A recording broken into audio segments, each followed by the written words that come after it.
kindergarten friends, Miss Hogan here. So for your module lesson today, we're going to review the story, The Snowy Day. We're going to talk about the characters and the setting. The Snowy Day.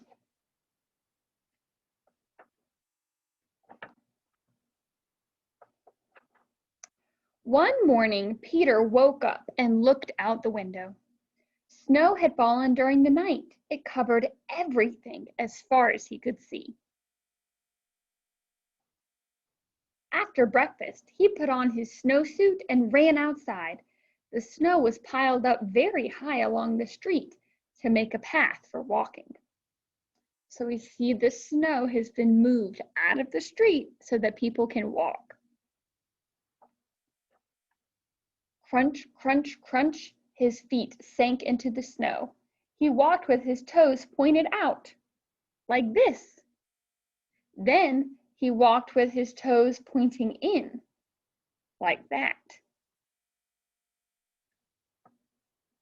Then he dragged his feet slowly to make tracks.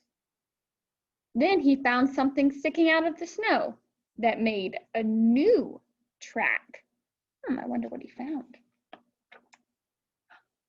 It was a stick. A stick that was just right for smacking a snow-covered tree. I don't know if that's going to go over very well. Down fell the snow, plop, on top of Peter's head. Okay, so if we look in this picture, we see he doesn't have the stick anymore. He's not dragging it next to him. We just see his footprints. He thought it would be fun to join in the big boys in their snowball fight, but he knew he wasn't old enough. Not yet. So maybe the big boys throw the snowballs too hard and he doesn't want to get hurt. So he made a smiling snowman, and he made snow angels. He pretended he was a mountain climber. He climbed up a great big tall heaping mountain of snow and slid all the way down.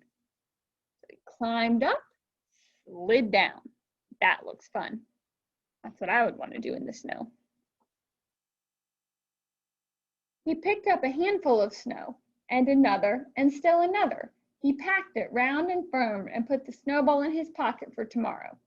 Then he went into his warm house. He told his mother about all of his adventures while she took off his wet socks.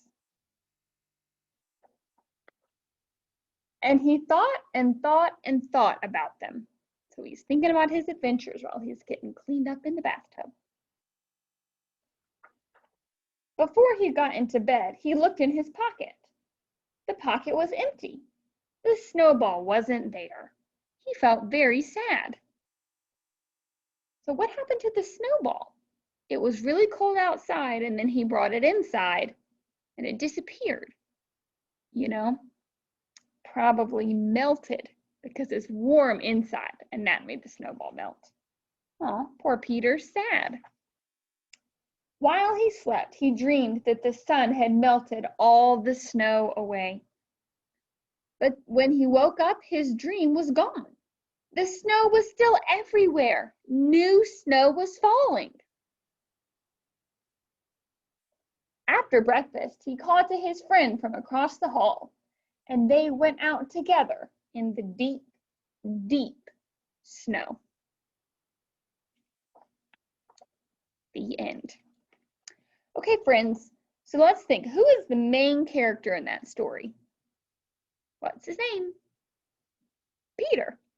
And what is the setting of the story? Where does the story take place? Mostly, Peter is outside in the snow. And because it's a snowy day, what is Peter wearing to keep warm? He's got on long pants. You can't really see his feet, but I'm sure he's wearing boots. He's got on a jacket and a really big hat to keep himself very, very warm in the snow. Now, he wouldn't wear this kind of clothing on a hot day. Goodness no, you only wear these kind of clothes on a snowy day. And that's the weather in this story, so that's why that's what he wears. All right, so that's just a review of the snowy day, the main character, and the setting. And the setting is outside in the snow, so he has to dress appropriately.